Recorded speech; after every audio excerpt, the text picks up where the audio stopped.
Hello, everyone, and welcome to the Progressive Overload Podcast. Have you ever thought about strengthening multiple areas of your life at the same time? Then you've come to the right place.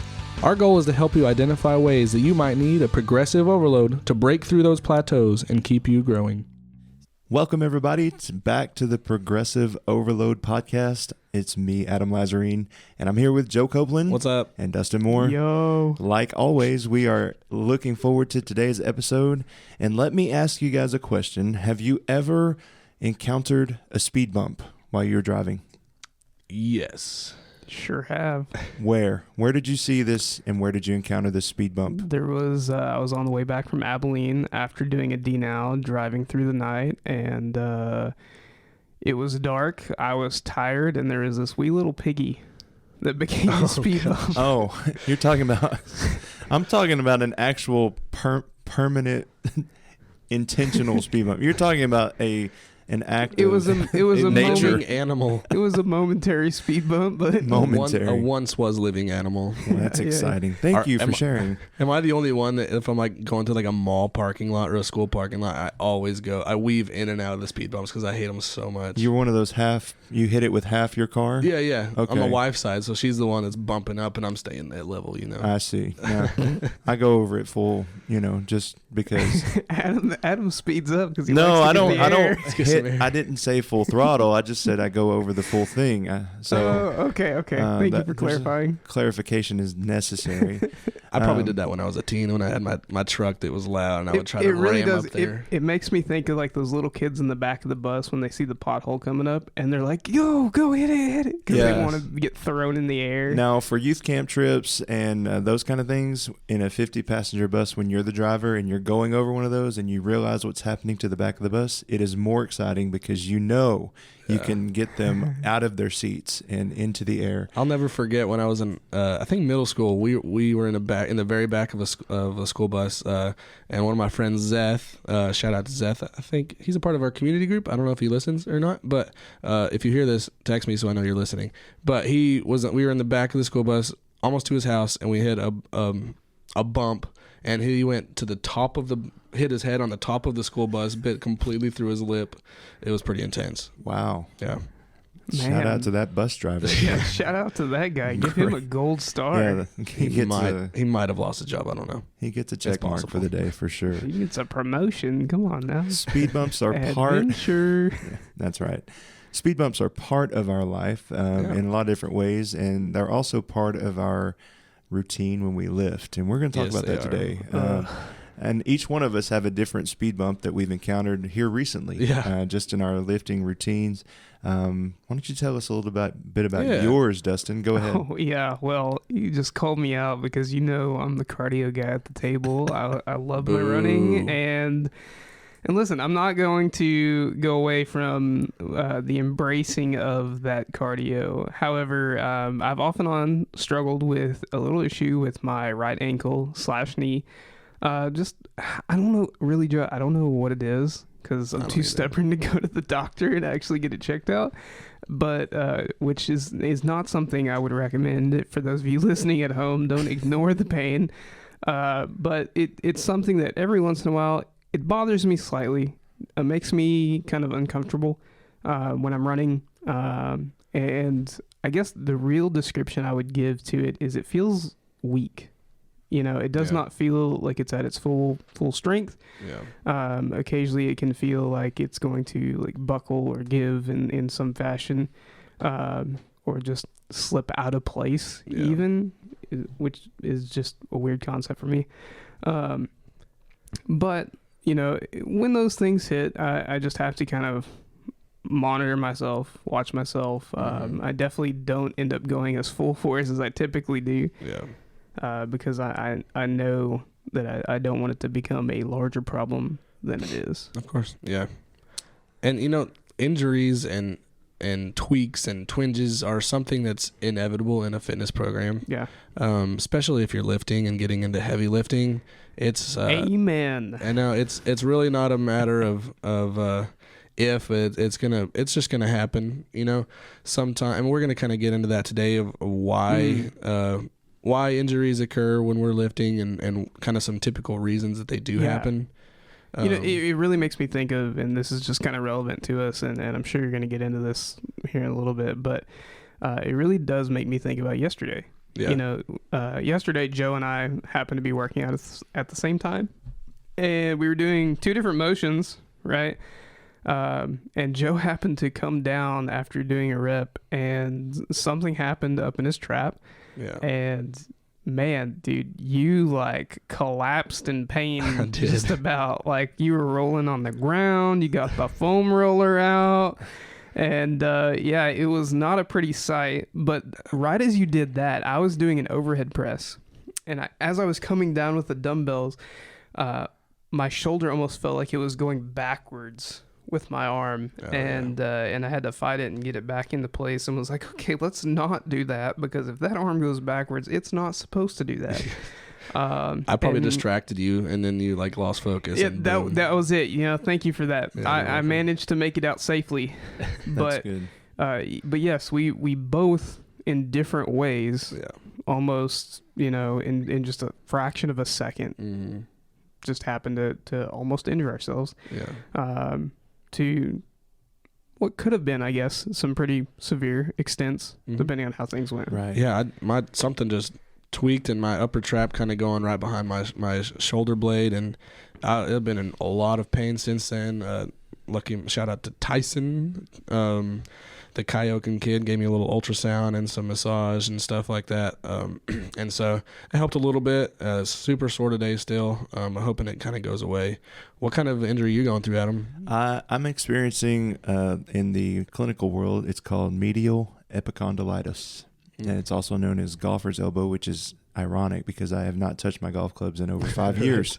Probably longer than that, 7 years. I do not play golf well enough to even try to attempt it again. Yeah. And so it's just weird. One of those, I guess it would be counted as an overuse injury in the training world. And you can see that often. And so just a little bit out of form in one movement, lose focus, something like that. I'm not even sure when or where it happened. But it's one of those things that does not go away easily.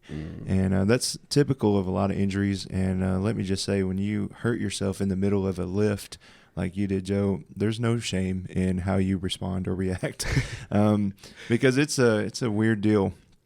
If you've ever experienced it, to have yourself injured in the middle of trying to get weight off of you. It's devastating to your... I wasn't like NBA flopping around. Right. I think Dustin might have dramatized it a little bit. No. Well, But I was definitely... I was visibly and audibly in pain.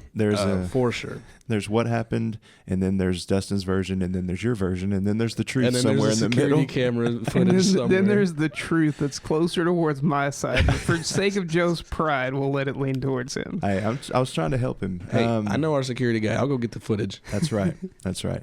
So if you're listening today, and we're glad that you are, we were very glad that you're listening and staying a part of our Progressive Overload podcast, and I'm sure that you've probably experienced either some injuries or some nagging injuries, and maybe they're old injuries. If you've ever played sports, or if you've ever had a tweak, you twist your ankle, and that's a kind of a weird phrase even to think about, or you've had something happen to your body and now you're feeling the effects of it once you get back into the gym. And so we're going to talk about that. Some of the things that we need to do to avoid those things, some of the things we do when we are injured and how we get through those. So let's jump in. So just like the theme of our whole podcast is of treating our body with respect, in that it is not ours, and it is, we are borrowing it from God. Same thing, we have to treat our body and then the exercise that we put it through with respect. So we're putting our body in situations where it requires a lot of effort and a lot of skill to get through those motions without injury. And so I just always encourage people, when you start a exercise program, especially lifting weights, treat that with respect, and it's not just something you just get up and do. There's a process behind it, and so that's what I wanted to go through is kind of why what injuries are most common when lifting, and when they usually happen. And the first one is injury occurs most of the time when we fail to properly warm up or stretch or practice mobility. Yeah. I typically do not warm up well. No, I do not. Yeah. 10 minutes. That's all I give you for a warm up. Yeah. And I'm usually not nobody got time for that. I'm not even sweating by the time I finish. Really? Yeah. Typically, unless I'm on the rower, and there's a whole different level to rowing that's not even warm up. Oh yeah, you sweat by like the 15-second mark on that thing. Yeah. Not you specifically. Well, but rowing is bad for my obesity, so I don't know. I try to stay away from it. So what would you consider to be a warm up, a proper warm up? Yeah. So a warm up, like you said, needs to be start with this a period of just getting your blood flowing through walking on the treadmill, through a short row, through a bike ride, an elliptical, something like that. You'll just want to start by you're coming in cold, not warm unless you jogged to the gym or whatever, but most people are coming in from the office or coming out of bed. And so warm up, get your blood flowing. And then from that, it needs to be specific to your workout. So we have our workouts planned on our phone. We know what lifts we're about to do. The best thing to do is find specific warm ups that are going to target those types of muscles. And so if I know I'm about to go do some squats with the barbell, start with a warm up of some body weight squats. If I know I'm going to go do some chest press or like a bench press, start with some push-ups or maybe some like the pec deck and do some flies, just really light flies. Get the muscles woken up. What is that word? Woked up. Wow. This is derailing fast. Get them moving. Get them moving. Yes. Get them alive. Yes. And so yeah, just make it specific to the workout that you're about to do. I use a mobility stick. If you guys have seen the PVC pipe that I have in the gym, I use those all the time. The gym I work out at, the town that I live in, also has one that I use there. And there's a lot of different movements. Google mobility stick warm up. And there's tons and tons of exercises. That's the best way to become more connected with the muscles you're about to use. Okay, I'm going to throw something out because we talked about warming up and stretching. Now, there's some science actually behind static stretching and ballistic stretching. And the difference between those two is static stretching is what you would consider to be like the long, held out. Yeah. And I'm going to touch my toes and hold it for 15 seconds. Exactly, that's a static stretch. Ballistic stretching is different than that because you're basically going through the motion of the stretch, but you're not holding it. Am I right in that? Yeah. Okay, so do you prefer one of those over the other, or scientifically, is there a better way to warm up when you stretch? We've actually had this conversation before, Joe, because I asked you when to stretch and how to stretch properly, and I remember you guided me towards doing static stretches post-workout. Absolutely, yeah. And not beforehand. And correct me if I'm wrong, you said specifically because if I was to do it before workout, there is a higher probability, maybe, I think you said, of me being injured or becoming injured. Yes, yeah. So whenever we're stretching, what we're doing is we're kind of silencing or quieting the effect of what's called the muscle spindles in our muscles. And those are the I guess I don't know the science word. I'm not coming to my head, but they're in the things around your muscles that keep you from being overstretched. And so whenever if we're stretching to a point where your body thinks it's going to injure that muscle, the muscle spindles are going to snap in and cause the contraction of that muscle. Am I right? I believe that's correct. Is that the Golgi tendon? So that's the opposite. So okay.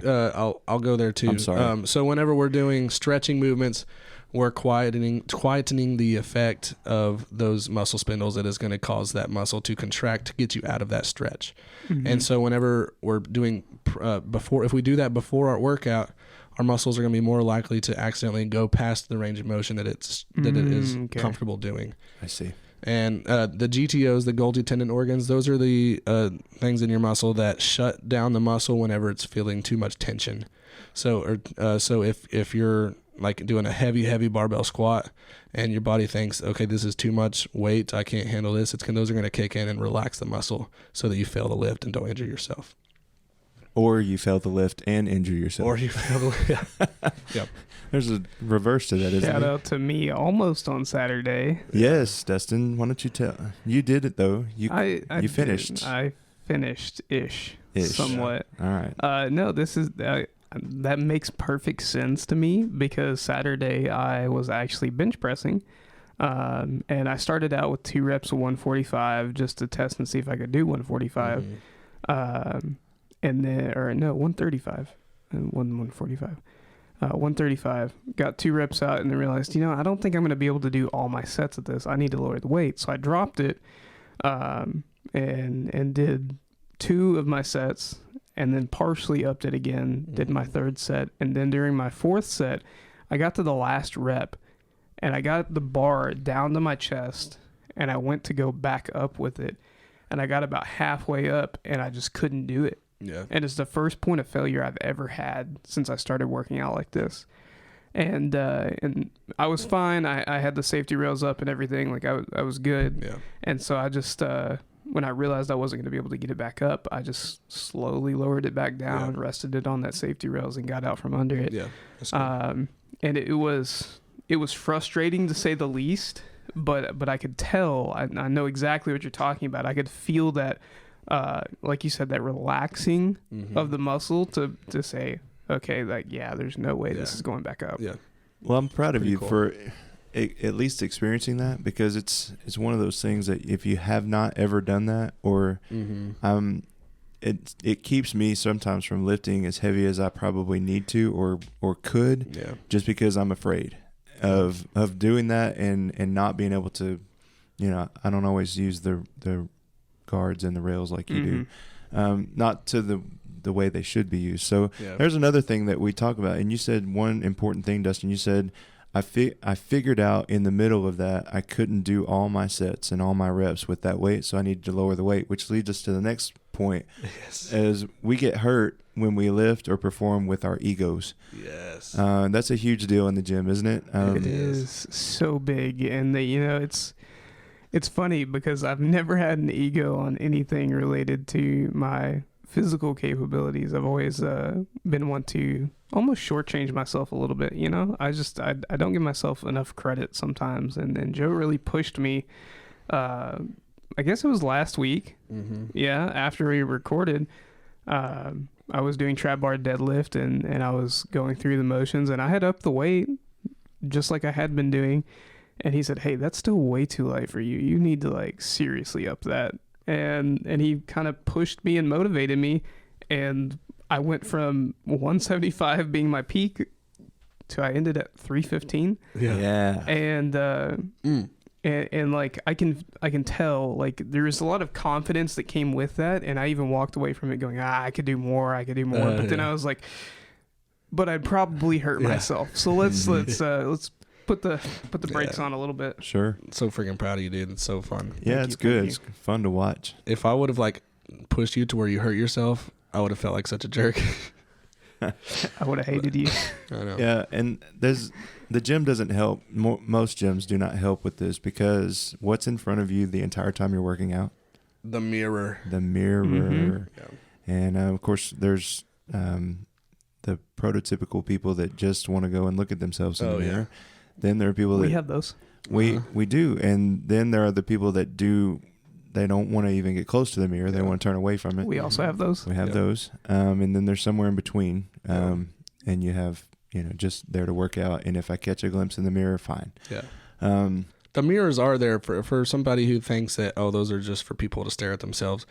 For lifters, we absolutely use mirrors in all of our lifts to make sure, to get that feedback, to make sure that we're not imbalanced on a certain lift, or if my right arm's going up faster than my left arm, or there's all these different feedback tools that you can use. It's not just for the sake of I look at it not to watch myself in the mirror, because that's the last picture I want to see, but when Joe's not around to give me tips on form and say, hey, your back's not straight enough, you're this or that, you're not going down far enough. True. I notice those things in the mirror, and so I make use of it. But I think that what you're saying here, Adam, and it really lends itself towards this idea of ego lifting and comparing yourself to what you see in the mirror, the guys next to you, all of these things, is you can't put too much stock into those things and let them lead you down a path that's going to end up hurting you. Right. For sure. Longer term. Yeah. And so there's a balance between, being able to walk in and go, I want to do this dead hang challenge and see if I can beat so-and-so's time. Yeah. Or, the flip side of that is I'm going to go and try to do something that I shouldn't do with my body just because somebody my age and somebody my build can do it. Mm-hmm. And they've been doing it for, 10 plus years or longer. Yeah. Yeah. And you just you're not comparing an apple to an apple anymore. Yeah. And you said it right this morning. I love this phrase that comparison is a thief of joy. Yeah. And so don't compare yourself to other people in the gym because you don't know their story. You don't know where they've been. You don't know how long they've been there. Right. Just compare yourself to who you were yesterday. Yeah. That's exciting. All right. So we can get hurt doing that. We can get hurt another way. Not listening to our body or resting when we need to. Yeah. And this is a big deal for me, I think, because my workout looks different than yours and both of you guys just because of the way that I work in my rest. Mm-hmm. Because I go 4 days straight and then I rest for 3 days. 3 days, yeah. Straight. Yeah. And I know there's probably I need to think about, doing something different because I've been doing that now for a couple of years.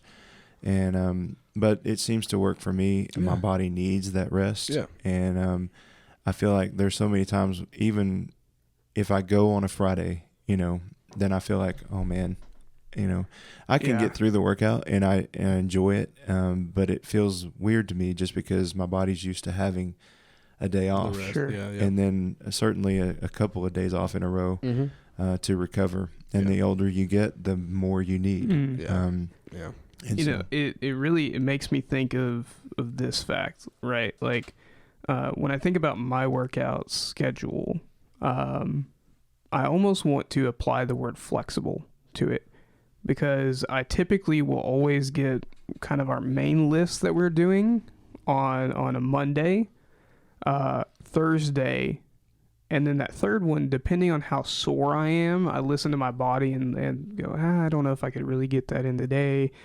Either Saturday or Sunday, I'll get that last one in, and I try and give myself at least a day in between. That way I'm able to recover from what I've done, go back and do it again. And then sometimes in those in-between days, I'll have what Joe calls trigger sessions that I'll do that are a lot lighter and just kind of just me, really helps me work through some of the soreness, honestly. Yeah. And has been very beneficial for me. But yeah, when I wake up and I start to move and I'm like, oh man, that one shoulder is pretty sore today. That's a sign for me. Like, hey, don't go lift today. Go do cardio if you want, like go walk, run, whatever. But your shoulder is telling you don't put it under stress right now. Let it recover. Yeah. Me specifically, yesterday when I did injure myself, I remember, around 9 o'clock I was training a client and I just felt something in my shoulder blade and I was like, man, something hurts. I started rubbing it.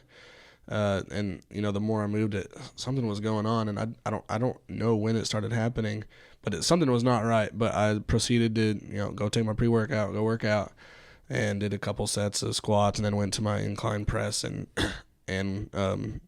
didn't warm up very well. Didn't really pay attention to it. Went as heavy as the dumbbells we had, and boom, on that third set, I let it come down too fast from my last rep, and something just. I don't know if it popped or I don't know, but that's when it happened. I knew that area was sore and something was going on there. I chose to silence it and I got injured. Yeah. So whenever you see things like that, pay attention to it. Or whenever you feel little twinges, pay attention to that. Try to warm that part up a little bit more. If you're going to still work out, warm that part out. Do some foam rolling, do some pressure point therapy type stuff, and kind of see what you can figure out. Yeah, it's an ideal word for it because speed bumps usually in the road are there for a good reason. Yeah. And these things, these indications and signs that we get from our body to go, hey, slow down, moron. You can't just full throttle go through them, or you get hurt. You have to pay the consequence for it. Yeah. So I love the next one though.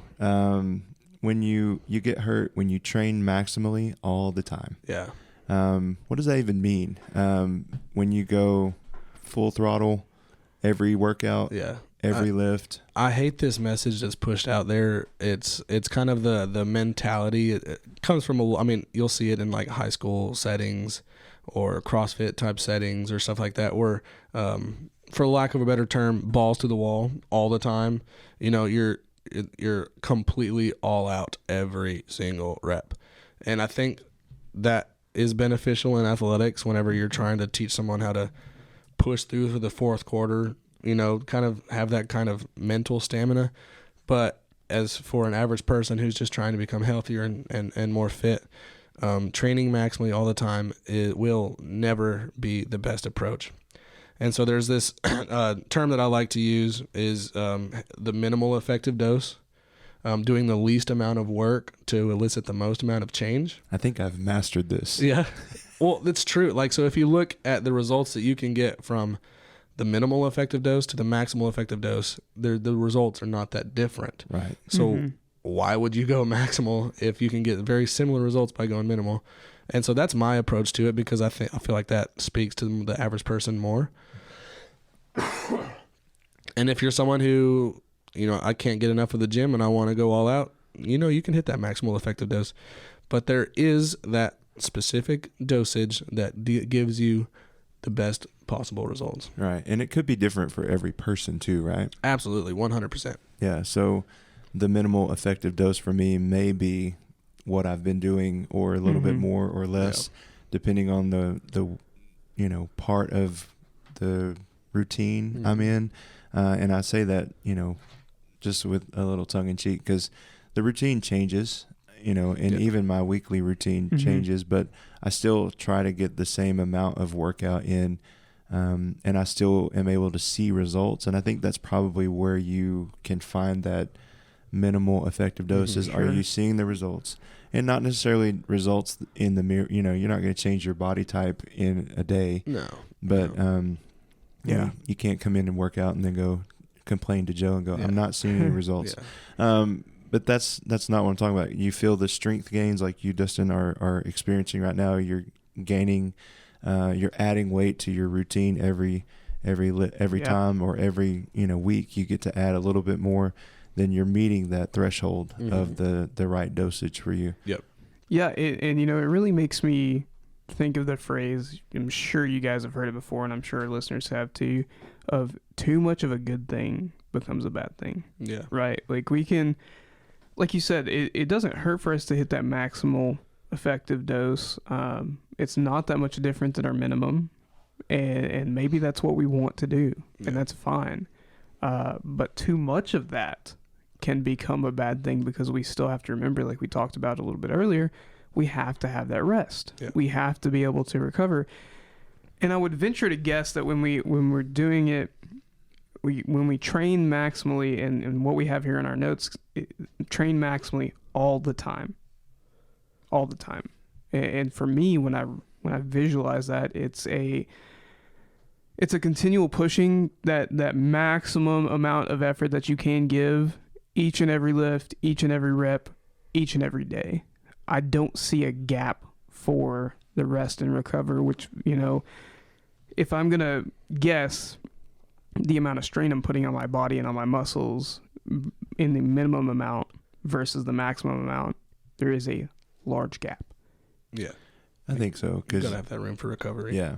And I think everybody just has to figure out what that looks like for them. And I would encourage you to experiment, spend enough time in the gym to figure that out. Yep. Because that's all you get to, that's the only way you get to do that. Yeah. Because obviously sitting, on the couch and eating like a 7th grader does not do the minimal effective dose for changing your lifestyle or your body. So guys, we've discussed in depth kind of these different speed bumps that we can hit, right? And what can cause them. But it's an undeniable fact that we're going to hit those speed bumps. Something is going to happen. We're going to turn the wrong way. We're going to lift something improperly. Our form's not going to be as great as we thought it was. We're going to get a little bit of an ego trying to push ourselves, just to see what we can do. And an injury is going to happen.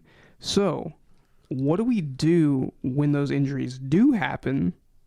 When they happen, what can we do to prevent our entire like progress from being thrown off, or in a way to avoid being derailed? Yeah. So first off, a little CYA or CYB. I'm sorry. Cover your booty. Always, if you think you're injured, go see a PCP if you think it's a serious injury. Okay. Now that I said that, I got that covered. If you think it's just a small tweak, small twinge, nothing that's going like no herniated disc or bulging discs or something that's out of place, it's something that's broken or completely torn, that's obviously a different story. But for kind of what we're going through is just kind of these tweaks or little twinge here type thing. Find out what movements aggravate them and which ones don't. And so that's kind of what Adam's been doing with your injury, because you've had a little bit longer than I have. I know that. And so I know when you're back there, we're trying to figure out, okay, this movement hurts, so I'm not going to do this one for right now. This one doesn't hurt, so I'm going to do this. Explain kind of how you've been walking through that. Yeah, it's very much a process of me listening to my body. Yeah. And it's key whenever you have an injury. That's one of these nagging injuries is what I'd call them. And in the training world, that's what we'd say. Athletes are in the training room all the time because they have this nagging hamstring injury or this inflammation injury that every time they use it, it inflames and you have to treat. And so you try to minimize those movements that cause the pain and cause the inflammation, and still keep them in a routine to keep them fit and so you just translate that to your own body and your own life. I can't get out of my routine, and I may be jumping ahead here, but that's what we've been doing, and what I've been doing is, can I do this lift? The other thing that we just talked about is I cannot train maximally on some of the movements, but I can go through the motions on some of them and do it pain-free or minimally with minimal pain. Yeah. And so you have to lower the weight, you have to swallow the pride, and you have to go, I'm just lifting the bar today. But that's all I can do, and it will help you get through your injury. Absolutely. So still moving that pain point through the range of motion of whatever movement you're doing is a crucial part of the recovery process. And then stretch, foam roll if you have a certain spot. It's obviously very important, finding ways to do some pressure point stuff. That's obviously, but the biggest thing that I wanted to talk about here is, just like Adam alluded to a while ago, is do not let something like this knock you out of your routine and get you off the road. And so this is kind of this is how you need to approach it. I told Dustin yesterday after the injury happened, I said, I'm not going to take the day off tomorrow, because if I get out of my routine of waking up early and going in the morning, then it's going to be so hard to go back. And so you can't let these things derail you completely. Just find ways to work around it. And so I was able to get a little more cardio this morning, did some more legs, got to sit in the sauna for a little extra time. And it was wonderful. I actually feel a little bit more loose today because I was able to still move, get my blood flowing, and get a lot of the lactic acid build up out of there and kind of stuff like that. So just do like Joe with actual speed bumps and drive around it. Yeah, there you go. Yeah. So, and like, just to be clear for those that are listening, and correct me if I'm wrong here, those moments where maybe it's, man, I'm a little tight, I'm feeling a little discomfort, or almost, I typically will refer to it as soreness for myself because I don't really know what's what. When we're having those things, that's when we're talking about hit that foam roller, hit some stretching, make sure you're not overdoing it with your movements, these kinds of things. But if it is a serious thing to the point where it is like radiating pain, go get help. Yeah, you'll know. Right. Of course. Yeah. You'll know. You'll know. And just like we don't let our ego influence us when we're lifting, don't let your ego prevent you from going and getting that help. Yeah, and let me encourage some of those people that may have never touched a foam roller. It's going to make you feel silly and goofy and uncoordinated. At least it did for me the first time I ever tried it. Amen. That's why I have one at home where nobody can see me while I'm making a fool of myself. Find a foam roller, pull up some YouTube videos, and just be silly about it. But safe, because it is kind of a weird movement, but it's really a fantastic tool to use for the gym. One of the poster child of this whole topic is one of my clients that I've talked about a couple times. Her name is Kelly. She's been with me for a long time now, and I think in our June is 5 years that we've been working out together 3 or 4 days a week straight, and she has hardly missed any time at all, but she has had like 3 or 4 surgeries. So trying to think that out in your head, she's had a couple knee surgeries, a couple elbow surgeries, but she does not miss time. So what? And this is her choice. I would obviously push like, hey, if you need to take some time off, you can. She's like, no, I'm not getting out of my routine. And so she will literally come after a knee surgery, and she will sit in the bench, and I will hand her weights, and she will do arms the entire time, or she will do the arm biking to get her cardio, and rather than get on the treadmill. She is so determined to not let these things knock her off of her speed bump, her off of her road. I know. And so shout out to her. I wish everybody, including myself, had her determination and her drive. It's awesome. Absolutely. We're back to that word that we love to talk about, aren't we? What's that?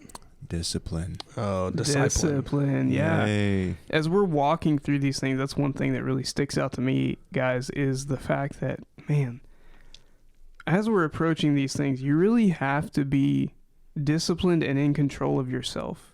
Because if you start to lose that discipline, where you, like we mentioned a little bit earlier, where you get distracted, where you let ego get in the way, where you say, I don't really need to warm up like this, and I'm just going to cut that short, which I almost did a couple weeks ago, and Joe encouraged me to warm up anyway. Thanks, Joe. Where you're like, I don't need a rest day today. I can go push it again. And then like, no, I can do more. And we continue to shovel things onto our plate until it's overloaded. But we have to be disciplined in our approach so that we keep things balanced in such a way that we're not having these drawback moments where that speed bump throws us to the ceiling of the bus, right? We have to be disciplined in our approach. And I think that's a big theme in a lot of things, fitness and even with our faith as well. Certainly. What kind of speed bumps do we approach? Do we hit in our faith journey? Yes. I love that answer. All of them. All of them. No, I think that's one of those things. Just like with our fitness journeys, it's going to be individualized to each person. Of course. But they all come from the same source. Yeah. Does that make sense? Mm-hmm. And Satan. So, yes, that's what I was alluding to. Yes. You were right on schedule. Gold star. Right on schedule, just as usual. So, Dustin, you mentioned before we started a particular passage of scripture. Why don't you share that with us? Because I think it has a lot to say about what we're talking about. Yeah, so I told you guys I was looking up, and this theme of discipline really hit me as I was looking into our topic today. And Hebrews chapter 12, verse 11 came to mind, and really the surrounding passage, but specifically this verse. No discipline seems pleasant at the time, but painful. Later on, however, it produces a harvest of righteousness and peace to those who have been trained by it. Man, I love that so much. Man, I do too, because especially when we're talking about the subject of injuries, and we're coming out of that episode with Tyson where our motto was embrace the suck of injuries suck. They are awful. And the discipline that we're having to put on ourselves to avoid those things even, or to, as we have them, work around things properly, the discipline it takes to keep ourselves in check may not seem pleasant. It's not, Adam, I really can't imagine just having some movements that just hurt to where I have to drop the weight or I just go through it, and not do, this is the struggle with me, not doing what I know I'm able to do. Right. Yeah. Right. Of I've repped this before. Mm-hmm. Why can't I do it now? Mm-hmm.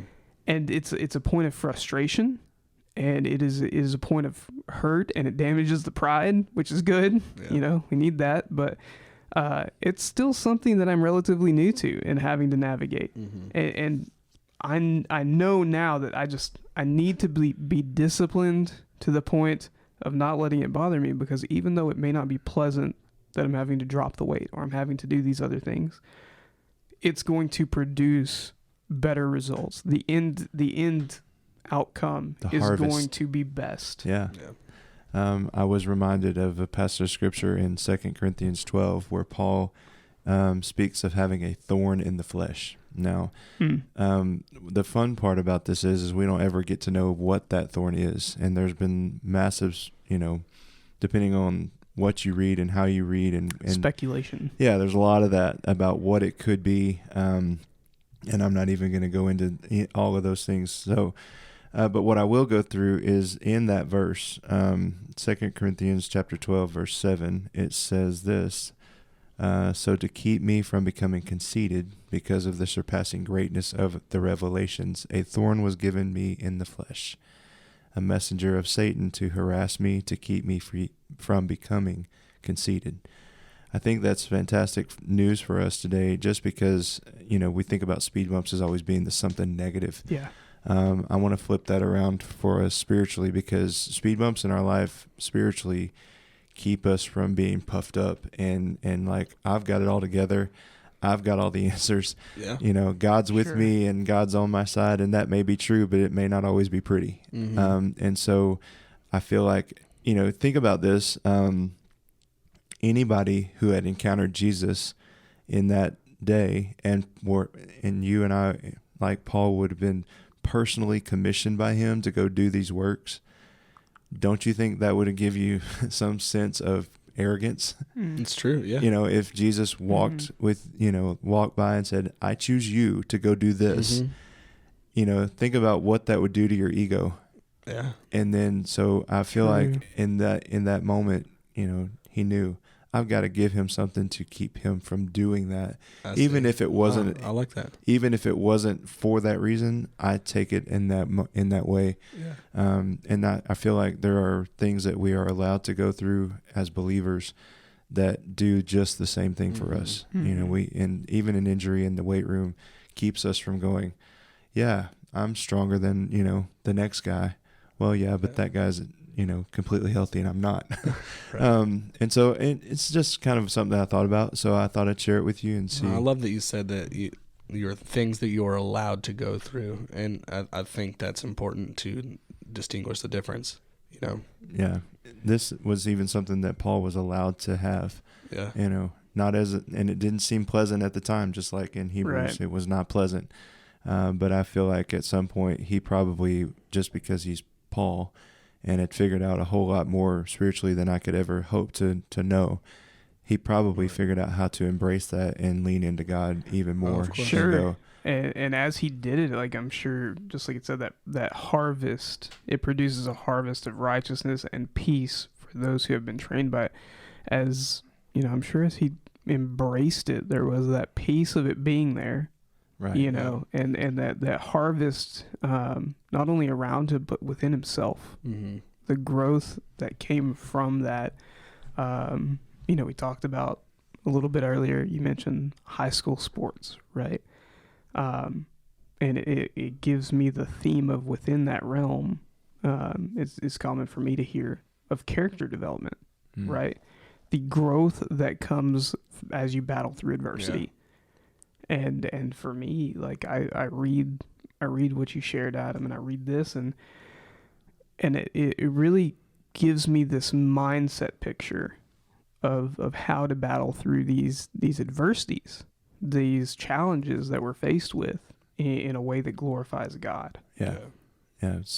Do it with great humility. Yeah. I love that you were able to flip that for me, because when I'm thinking of speed bumps, I was thinking of like, okay, the devil sees that you're on a great path and that you're on a smooth road, and he likes to throw things to knock you off of that path. Sure. But I love the fact that you kind of made me think of it a different way, that we can look at speed bumps as a way of getting us back on track, much like the bumps on the side of the road. Whenever you veer off a little bit, I call them wake up bumps, because it's saying, hey, you're veering off, wake up, get in the right place.